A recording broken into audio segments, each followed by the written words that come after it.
গত 15 বছরের লুটেরেরা ব্যাংকের মাধ্যমে শেয়ার মার্কেটের মাধ্যমে এমন কোনো মানুষ ছিল না যার পকেটের টাকা কাটা হয় নাই।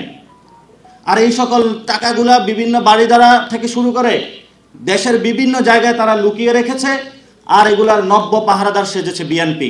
নব্য যে ফেসিজম বাংলাদেশে আসতেছে, এই ফেসিবাদের অনেক ফিউচার যারা ফেসিবাদের দোসর এখানে বিরাজমান রয়েছে।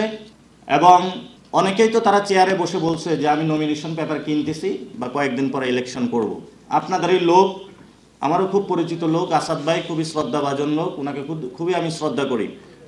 কিন্তু নৈতিক জায়গা থেকে উনি চেয়ারে বসে এটা বলতে পারেন কিনা এটা আসলে আপনারা সমাধান করবেন। আমরা যদি কথা বলি তাহলে আমাদেরকে যে ছোট মুখে বড় কথা এগুলা বলে হয়, বিভিন্ন রকমের ব্যঙ্গাত্মক শব্দ উচ্চারণ করা হয়ে থাকে। এটা কোন ইথিক্যাল পয়েন্ট থেকে উনি এই কথাটা বলেছেন? চেয়ারে বসে যদি নমিনেশন পেপার চান তাহলে আসলে এই যে 13 অ্যামেন্ডমেন্টের কার্যক্রম চলতেছে, অনেকগুলা মামলা চলতেছে, পুরো বাংলাদেশে হলো পিপি নিয়োগ হচ্ছে, পিপির বাণিজ্য হচ্ছে। তো এই বিষয়গুলো কিভাবে হলো নিউট্রালিটি জায়গা থেকে হবে সেটা আমাদের কাছে সন্দিহান থেকে গেল। এখন অনেকে কাজ শুরু করেছেন যে আইন আদালত এগুলো কিভাবে নতুনভাবে আমরা গঠন করতে পারি। তো এই গঠনের জন্যই কিন্তু জুলাই সনদে একটা উদ্যোগ নেওয়া হয়েছিল। এই উদ্যোগটা নেওয়ার পরে আলোচনা আসছে এটা নাকি তারা বুঝে না।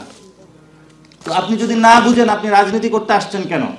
সারা জীবন রাজনীতি করলেন, এখন এসে আপনি বুঝেন না যে আপনার ঘাড়ের উপরে চাপিয়ে দেওয়া হচ্ছে। বাংলাদেশে যে ধরনের চাঁদাবাজি হয়েছে এগুলো কি আপনাদের মুখের সামনে, এগুলো লজ্জায় ফুটে ওঠে না আপনাদের সামনে?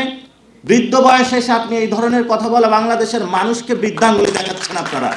আমাদের সরকারি যে রাষ্ট্রীয় যে টাকাগুলো আছে সেগুলো গত 15 বছরের লুটেরেরা ব্যাংকের মাধ্যমে শেয়ার মার্কেটের মাধ্যমে এমন কোনো মানুষ ছিল না যার পকেটের টাকা কাটা হয় নাই। আর এই সকল টাকাগুলা বিভিন্ন বাড়িদারা থেকে শুরু করে দেশের বিভিন্ন জায়গায় তারা লুকিয়ে রেখেছে। আর এগুলার নব্য পাহারাদার সেজেছে বিএনপি। বর্তমানে যিনি অর্থমন্ত্রী থেকে শুরু করে যারা উপদেষ্টা হয়েছেন, আমরা তাদের উপরে অনেক আস্থা করে তাদেরকে এই সরকারে বসিয়েছিলাম, কিন্তু তারা আমাদেরকে একটা লাড্ডু ধরিয়ে দিলেন।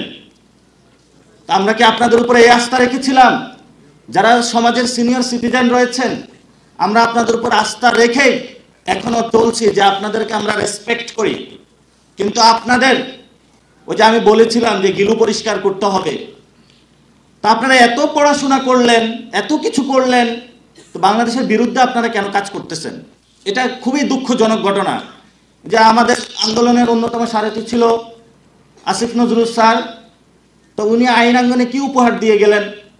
ইতিমধ্যে শুনলাম যে বড় একটা সংস্কার হয়েছে, যে অ্যাসিস্ট্যান্ট জাজ থেকে হলো তার নামটা পরিবর্তন করা হয়েছে। এতটুকুই হলো ওনার হলো সংস্কার। তো এই সংস্কারের জন্য তো এই 2000 মানুষ জীবন দেয় নাই।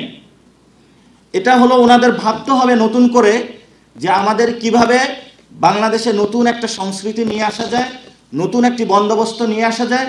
এই বন্দোবস্ত যদি না নিয়ে আসা যায়, এই যারা উপদেষ্টা পরিষদে রয়েছেন সবাইকে আমরা ইতিহাসের কাঠগড়ায় দাঁড় করাতে বাধ্য হবে ইনশাআল্লাহ। মাঝখানে একটা কু হওয়ার সম্ভাবনা হয়েছিল, এই আপনাদের আদালত চত্বরে এসেই সেই কুটা আমরা ঠেকিয়ে দেওয়ার চেষ্টা করেছিলাম।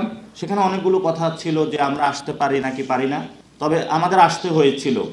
যদি আপনাদের এই চত্বর আপনারা পবিত্র রাখতে পারেন, এবং আপনাদের কাছে আমাদের আবেদন থাকবে আজীবন আপনারা আপনাদের এই চত্বর পবিত্র রাখবেন, যাতে কোনো মুজিববাদী শক্তি এখানে উত্থিত না হতে পারে। সারা জীবন আমরা যাতে এখানে স্লোগান দিতে পারি মুজিববাদ, মুর্দাবাদ, ইনকিলাব জিন্দাবাদ।